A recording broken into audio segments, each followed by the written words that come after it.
Глава Коми высоко оценил организацию регионального отделения юноармейцев на заседании Координационного совета по вопросам военно-патриотического воспитания. Сегодня по этой работе республика на втором месте в Северо-Западном округе. На 1 мая создано 130 отрядов, общая численность которых составляет более 2500 человек. Ребята участвуют в уроках мужества, районных и республиканских слетах, квестах, играх «Зорница» и «Орленок». Помогают ветеранам труда и детям войны, организуют концерты, благоустраивают памятные места. Мне очень отрадно, что наши ребята на большом слете юноармейцев, который состоялся в подмосковном парке военного Министерства обороны, в парке «Патриот». Он не зря так назван. Действительно, там много было интересных встреч, событий.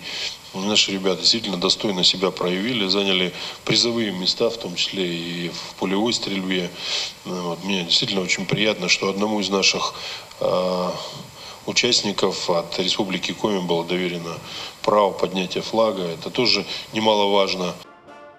А одному представителю Коми выпала честь завтра принять участие в параде Победы на Красной площади. Сергей Гапликов отметил, что количество юноармейцев должно расти. Это та передовая молодежь, которая через несколько лет, цитата, подхватит стремление улучшать с каждым днем жизнь своей малой родины, людей и, конечно, двигаться вперед.